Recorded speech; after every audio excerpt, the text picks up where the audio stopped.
Bonjour, je m'appelle Ekaterina Kalinicheva et j'ai fait mon postdoctorat à l'IGN et je vais vous présenter le projet qui porte sur le sujet prédiction de la couverture végétale par l'apprentissage profond à partir des données LiDAR. L'objectif de ce projet est de déterminer la couverture des différentes strates végétales de la zone d'intérêt à partir des données LiDAR. Sur l'image, on voit une placette qui représente la zone d'intérêt avec un arbre à gauche, quelques arbustes à droite, la moitié de la couverture du sol en sol nu, gris à gauche, et l'autre moitié en herbe. Les trois strates végétales sont donc la strate basse, qui contient l'herbe et le sol nu, qui dans notre cas font la ratio de 50-50%. La strate moyenne, qui est présentée par les arbustes dont la hauteur est entre 50 et 150 cm, qui dans notre cas fait 25%.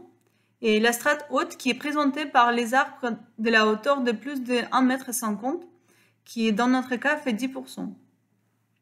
Concernant la vérité terrain, il est réalisé par un opérateur pour environ 200 placettes des rayons de 10 mètres par une inspection visuelle in situ. Notre vérité terrain est agrégée et pour chaque placette, nous avons seulement 3 valeurs. Les pourcentages de la couverture végétale de chaque strate. Donc ça veut dire que nous n'avons pas d'annotation de points. Avec seulement 3 valeurs pour chaque strate, notre algorithme doit produire les cartes de la couverture végétale précise au pixel près. Il est nécessaire de dire que cette tâche est plus compliquée que les simples analyses des auteurs de points, car par exemple, les troncs des arbres ne doivent pas être considérés comme la végétation. Concernant les données, elles sont acquises au sud-est de la France et elles contiennent 199 placettes des rayons de 10 mètres. Les données sont présentées sous une forme de nuage de points LiDAR qui ont entre 3 et 17 000 de points. Pour chaque point, on a 9 attributs. Les coordonnées X, Y, Z, les réflectants sont RGB et moyenne infrarouge, l'intensité et le numéro de retour. Notre méthode est assez simple et elle exploite des modèles Deep Learning 3D. Pour chaque placette, nous avons un nuage de n points avec 9 features. Et tout d'abord, en utilisant un simple algorithme PoetNet, nous faisons la prédiction que chaque point appartienne à une des 4 classes: sol nu, végétation basse, végétation moyenne et végétation haute. Ensuite, chaque point est projeté à une strate végétale correspondante, ce qui nous permet de calculer la ratio de la végétation et de superposer notre modèle avec les 3 valeurs de la vérité terrain en utilisant la loss absolue. En plus, nous utilisons 2 losses auxiliaires, une pour correctement modéliser les points dans les strates correspondantes et l'autre pour minimiser l'ambiguïté dans les prédictions des pixels.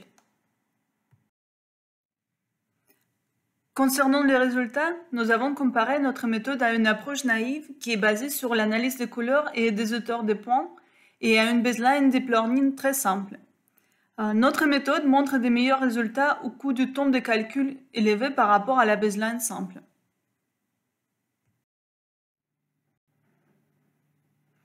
Ici, vous voyez un exemple visuel de nos résultats.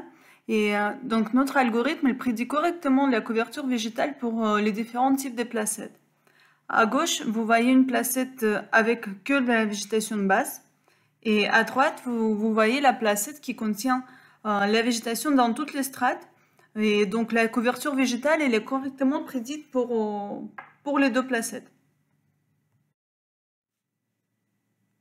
Pour conclure, je vous ai présenté notre algorithme pour la prédiction de taux de la couverture des différentes strates végétales.